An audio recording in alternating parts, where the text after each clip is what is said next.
Hi, everyone, and welcome back to Holistic Health Radio. I'm your host, Sarah Liz King. I'm an exercise physiologist and health coach, empowering you to find your healthy balance with food, fitness, and your body.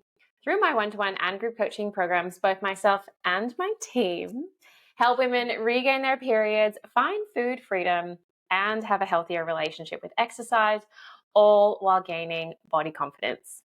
Today on the podcast, we are going to be talking about our top 5 nutrition tips for hypothalamic amenorrhea recovery.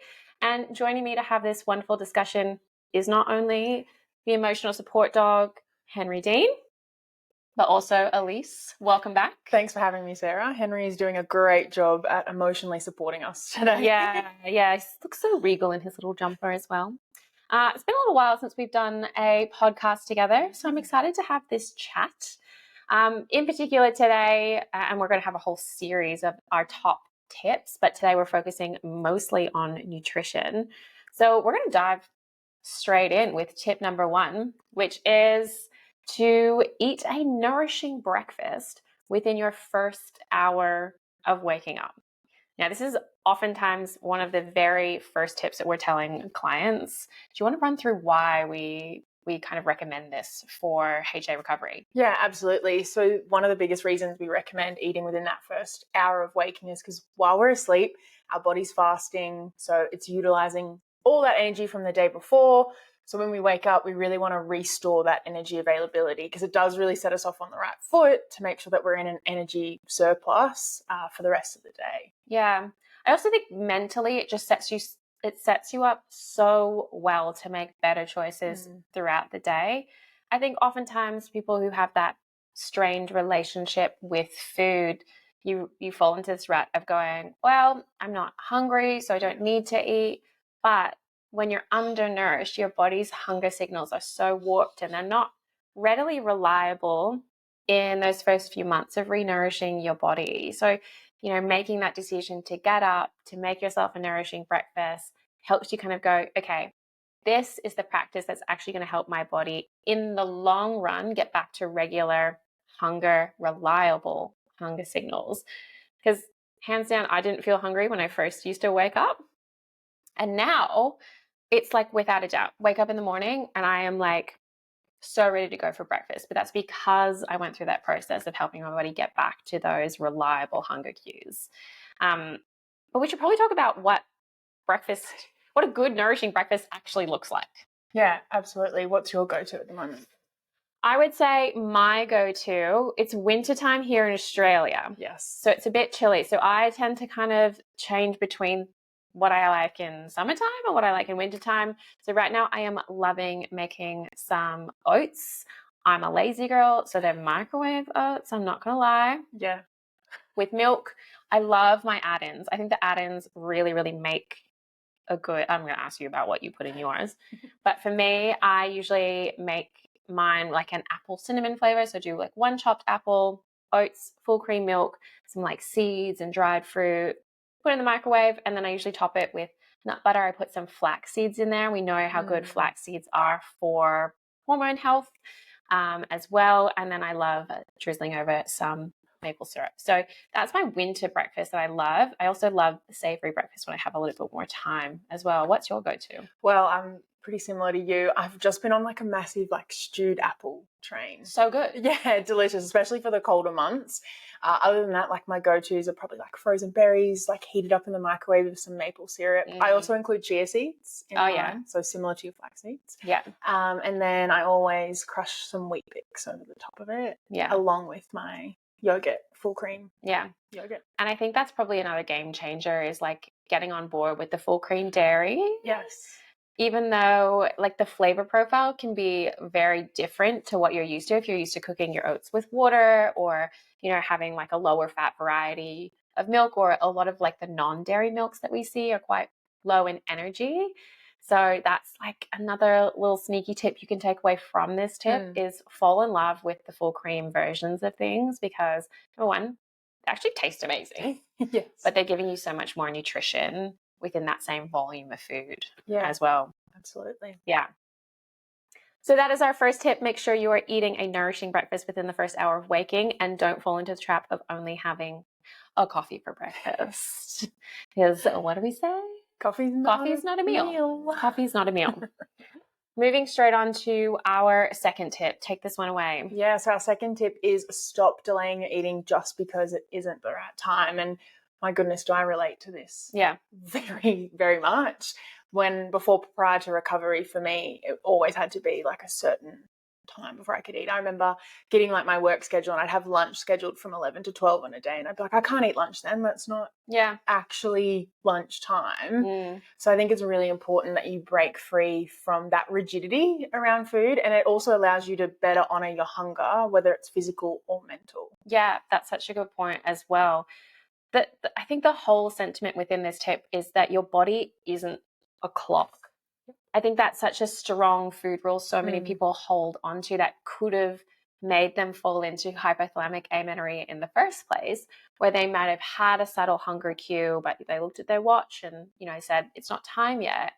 And then what your body essentially does is over time it goes, well, if I'm not going to be listened to, what's the point of making these hunger hormones and these hunger signals?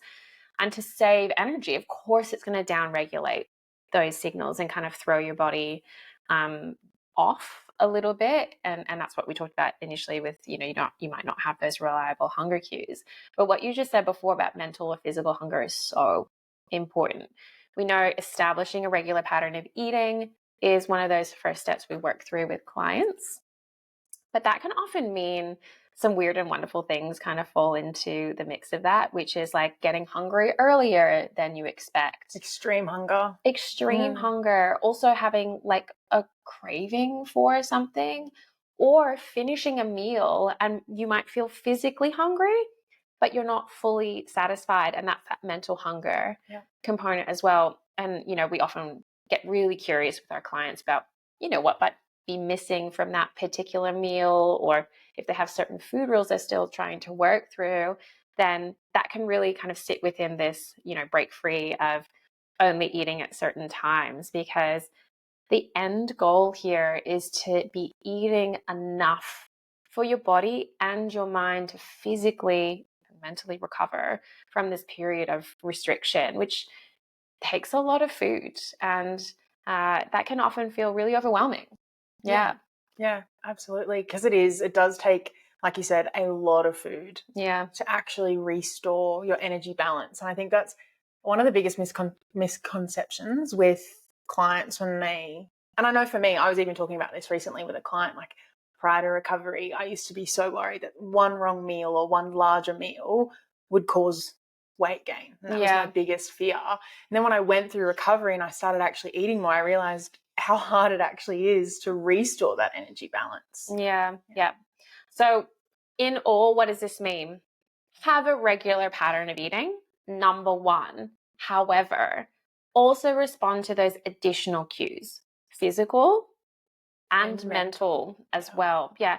And I have another podcast, and I'll link to it in the notes, about all the different types of hunger that you can experience and, what the purpose of those are. And it's really important to respond to all kinds of hunger non-judgmentally, because that'll really help you break free of that rule and kind of get back into a rhythm that moves you more to that intuitive eating side, which is, for our clients, oftentimes the end goal that we're teaching them about. Yeah, absolutely. That's perfectly said. What is the third tip, Sarah? Tip number 3 is to carb up. I think carbohydrates have gotten such a bad rap in the past few decades, and carbohydrates are so essential for our body to recover and our hormones to upregulate again. When we're looking at recovering from hypothalamic amenorrhea, we're often talking about reversing what is called low energy availability. So that essentially means that your body doesn't really have enough energy left over after covering off all of its essential processes to get to things like digestion or reproduction, because it's trying to just conserve energy for things like circulation and really basic things. So we don't just need overall enough energy. And oftentimes we kind of hear about that 2,500 calorie. Look, it's not a golden number. We're just using that as an example here.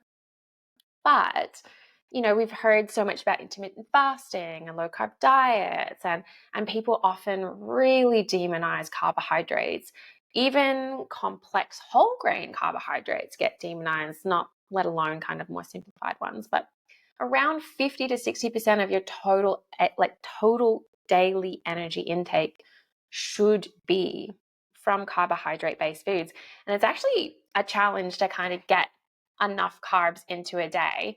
And oftentimes our clients are so surprised by how many carbohydrate, rich foods we are encouraging them to eat.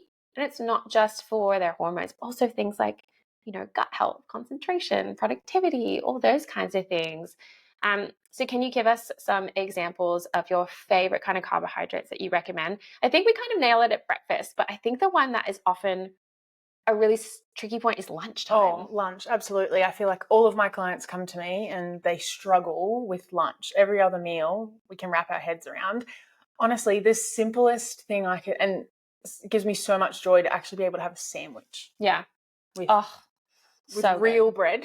Yeah. Not some I remember I used to have rice cakes instead of actual bread. So real bread and having that sandwich is a great kind of starting point. I think something else I'm also really loving at the moment is bagels. Yeah. All the different toppings. Absolutely love that. What about you when it comes to carbohydrates? I do love a sandwich. I'm going to say that's one of my favorites. Sometimes I'm simplicity during the week. I'm sure you can all relate. Like we're really, really busy at lunchtime and that mid-morning break. So my go-to is always buying like a roast chicken on a Sunday, shredding all the meat apart. So I love, a sandwich with some roast chicken, some cheese, some salad, just keep it really simple, a handful of potato chips on the side. I know if you're in Australia, oftentimes putting chips in your sandwich is like the go-to as well. Not against that either. I'm also someone that really loves leftovers. I think so many people are against leftovers as a lunch option. And something as simple as kind of like leftover spaghetti bolognese, like just make some extra, making sure you're having enough of that pasta. I also think a really easy one if you're struggling portion-wise with carbohydrates is like microwave rice cups. You already know it's just there, ready to go.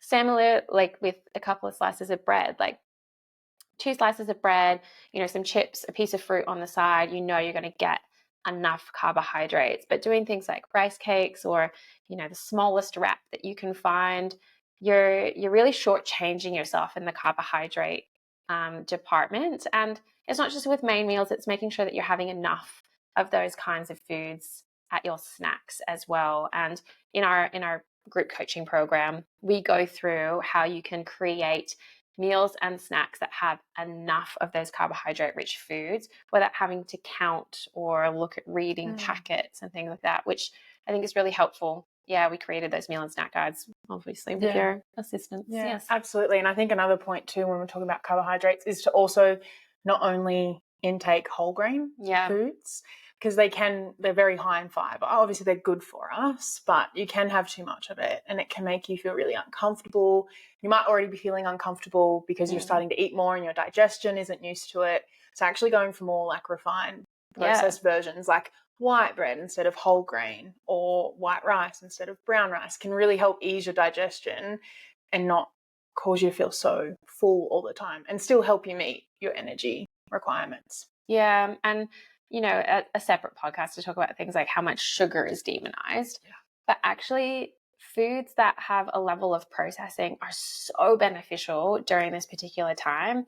I know that for me, like making sure that I had 2 kinds of dessert foods in a day, like it was easy to do, it helped me reach my energy requirements. That added sugar was actually helpful to help me reach what I needed. And how you eat at one point in your life, zooming in and like judging yourself just on those particular days or those handful of months or whatever it might be, and saying like, oh my gosh, this is how I'm going to eat for the rest of my life. I think that often people catastrophize that, when in reality, focusing on this is just what my body needs right now. And also this leads me perfectly into the next point, which is it helps you face your food fears. Yeah, absolutely. I was going to ask you if having multiple desserts in a day was a food fear. Yeah, it used to be, but now I'm like, oh, power to me. Like, bring on the chocolate. Lunchtime dessert is Yeah. better than normal dessert, I think. Yeah. So the next nutrition tip for HA recovery is to face your food fears. Now, when we think of HA recovery, it's very, very simple. It's make sure you're nourishing your body enough to restore what that low energy availability was bringing, reduce and modify your exercise down so you're not adding that stress to your body, and then manage the forms of psychological and additional physical stress that you're having. But I think within that, there is so many little nuanced things we also need to focus on. Food fears is a huge one because at the end of the day, if you're going to put effort into this journey, coming out the other side and having a really good relationship with food, understanding how amazing food freedom can be is really wonderful. Now, food fears can often stem from things like diet culture. We can pick them up from friends and family. Social media is a huge one as well. And I myself had some weird and wonderful food rules and food fears. And I think if you are working towards food freedom, it's really important to be open and honest with the health professionals that you are working with, because we will never judge you. So how do you think you can pinpoint and define what your food fears actually are? Yeah, I think a great way to do that is by, identifying the foods that you might avoid or you don't pick up when you go to the supermarket, and making a list of all of them, and then rating them on a scale of 1 to 10 of how, scary these foods may actually feel towards you. And then starting with the least scary, I always recommend. You don't have to jump straight into the deep end. You can always just kind of dip your toes in and see what it's like. And it's about exposure. So starting with the ones that you find least scary and exposing yourself to them once a week, and then increasing that frequency so that you get that repeated exposure. And then you can train your brain to actually be, oh, nothing horrible has happened after I've had this. And then it just kind of reinforces and builds that confidence to then challenge the more scarier fear foods that you identified. Yeah, because the reason kind of fear foods exist, we have this whole belief system built around them that has been so strong. Because we've avoided them for so long, that belief system has stayed so strong. So the whole point of facing them is to really kind of break away from that and create a new belief system that says, hey, all foods can fit into my diet. And when I eat these foods, my greatest fear doesn't actually happen. The world keeps turning. I don't break down and cry in tears, which can happen as you are facing your food fears.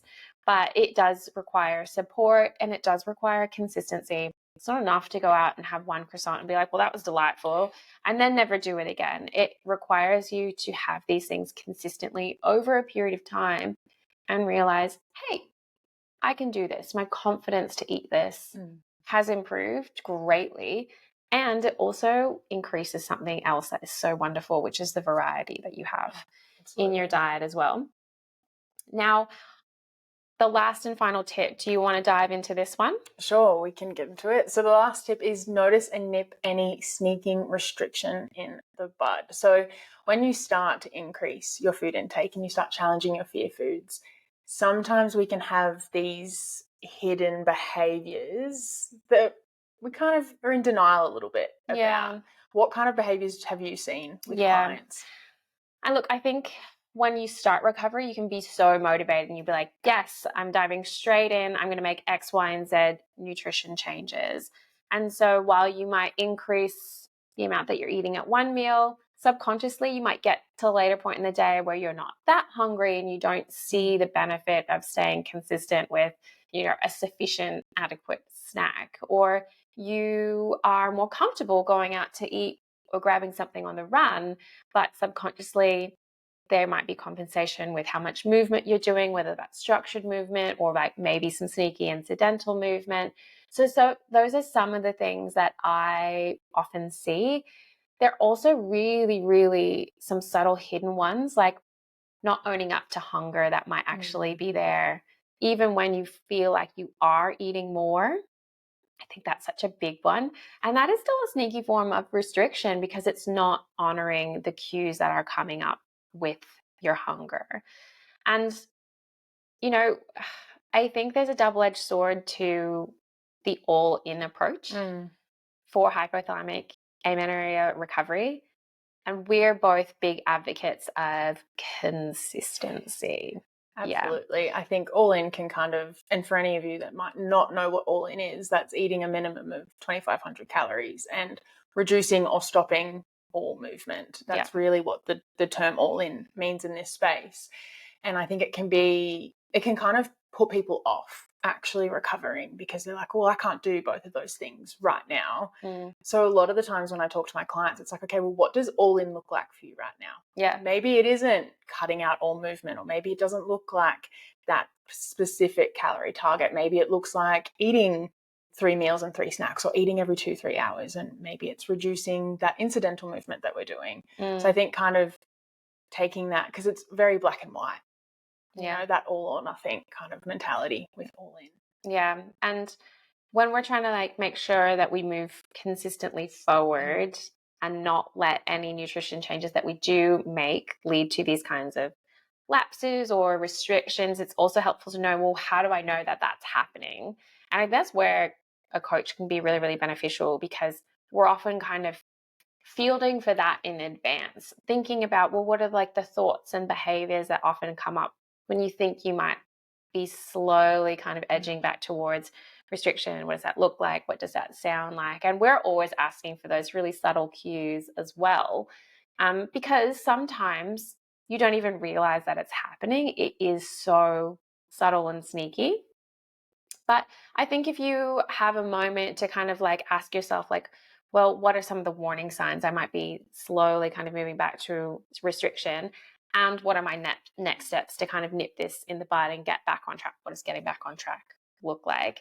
And we have that, you know, the BAM that we do with our clients, which is like the bare ass minimum. That's like the plan that we make as kind of sometimes things go wrong, but let's get back to our BAM. And that's a great tool that we write out with our clients. But yeah, I think those are our top 5 nutrition tips for hypothalamic amenorrhea recovery. We could go on forever though. Oh, literally, yes. Yeah. So if you are someone on the road to hypothalamic amenorrhea recovery and you really enjoyed this episode, if you're watching on YouTube, make sure you give it a thumbs up and subscribe to the channel if you're listening to this on your favorite podcast platform and you have the ability to leave a 5-star rating and review. It really helps support the show. And last but not least, if you are looking for support on your hypothalamic amenorrhea recovery journey, be sure to sign up to the newsletter, as we will be having our next group coaching program launch very, very shortly. And that link also provides you with a download to our Healing HA checklist. So all the things you need to be ticking off to absolutely nail your recovery, which is a free resource that you can grab. But until next time, keep looking after yourselves. And I will be back next week with a fresh new episode you can wrap your ears and eyes around.